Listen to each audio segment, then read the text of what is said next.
रात को 2:30 बजे शशिकांत के मोबाइल की घंटी बजी और नींद में ही उसने वह उठाया और बोला, हेलो। सामने से उसके फैक्ट्री सिक्योरिटी हेड राहुल की आवाज़ आई। वह काफ़ी डरा हुआ था और सिर्फ 3 ही लफ्ज़ बोल पाया, फैक्ट्री, भूत, आत्मा। उसके बाद एक दर्द भरी चीख के साथ कॉल कट गया। शशिकांत की नींद पल भर में ही उड़ गई। वह बोलता रहा, हेलो हेलो राहुल, तुम ठीक हो ना राहुल। उसे समझ में नहीं आ रहा था कि अब क्या करे। बचपन में ही उसकी माँ उसे जन्म देते वक्त गुजर गई थी। उसके बाद उसके पिताजी ने उसे पढ़ाई के लिए विदेश भेज दिया था और अब पिताजी की मौत के बाद बस एक दिन पहले ही उसने विरासत में मिली फैक्ट्री की जिम्मेदारी संभाली थी।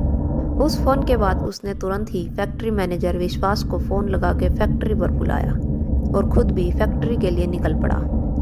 वो दोनों जब फैक्ट्री में पहुंचे तब उन्हें मेन गेट का गार्ड कहीं नहीं दिखा, पर शशिकांत की आंखें बस राहुल को ढूंढ रही थी, जिसकी दर्दनाक चीख उसके दिमाग में अभी भी गूंज रही थी। शशिकांत ने विश्वास को कहा कि तुम पुलिस को कॉल करो और फैक्ट्री के आगे वाले हिस्से को देखो, तब तक मैं गोदाम को चेक करता हूँ। जब शशिकांत गोदाम में पहुंचा तब उसने देखा कि वहां पर राहुल जमीन पर शांत पड़ा था, लेकिन उसकी सांसें अभी भी चल रही थी, पर शरीर से कोई हलचल नहीं कर पा रहा था, मानो उसने कोई भयानक चीज देख ली हो।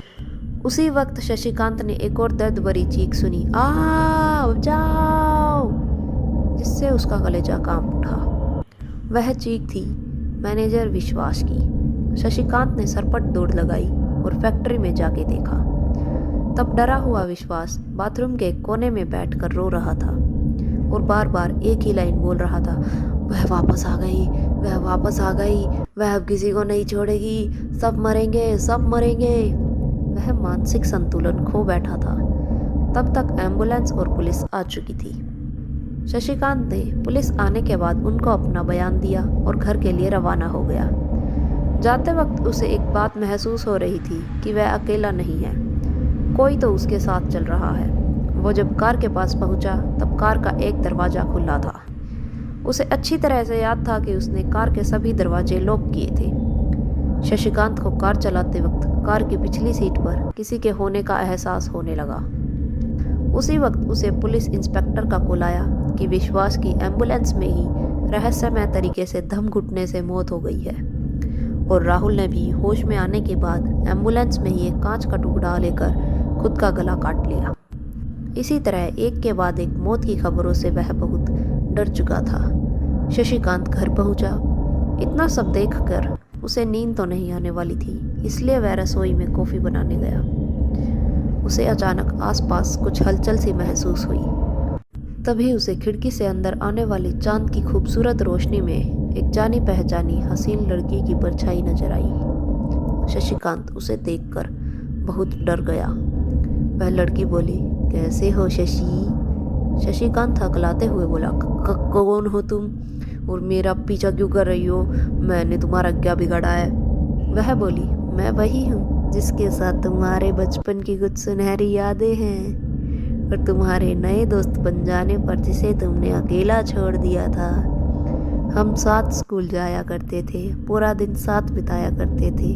क्या तुम मुझे भूल गए शशि?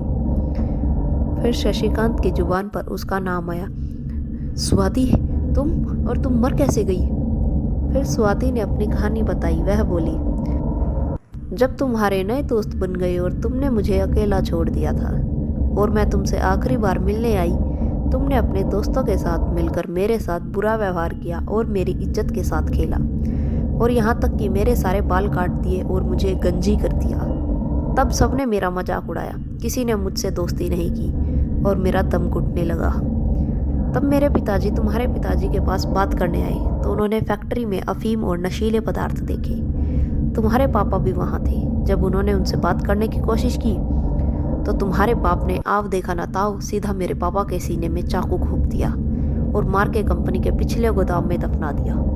मेरे पापा ने मुझे मरने से पहले फ़ोन पर सब बता दिया था। मैं पुलिस को लेकर कंपनी में पहुंची, लेकिन पुलिस भी उनके साथ मिली हुई थी। उन्होंने फिर से मेरी इज्जत के साथ खेला और मुझे भी उसी ज़मीन में दफना दिया जहां पर मेरे पापा को दफनाया था। और आज मैंने और पिताजी ने बाकी सबको ख़त्म कर दिया। अब तुम्हारी बारी है शशि। शशिकांत उससे अपने गुनाह की माफ़ी मांगता है, पर स्वाति शशिकांत का हाथ कॉफ़ी मशीन में डाल देती है। वह रसोई से बाहर भागता है और सामने की मेज से टकरा कर गिर जाता है। वो गिड़गिड़ाता है, स्वाति प्लीज़ मुझे छोड़ दो, मैं अब सुधर गया हूँ, मैं वो पुराने वाला शशि नहीं रहा, प्लीज़ मुझे छोड़ दो स्वाति। तभी स्वाति के पिता शशिकांत का दायां पैर पकड़ लेते हैं और स्वाति बायां पैर, और शशिकांत को अपनी अपनी तरफ खींचते हैं। शशिकांत चिल्लाता रहता है, पर देखते ही देखते उसके 2 टुकड़े हो जाते हैं और आखिरकार स्वाति और उसके पिता को मुक्ति मिल जाती है। तो दोस्तों, इससे हमें सीख मिलती है कि हमें किसी के साथ बुरा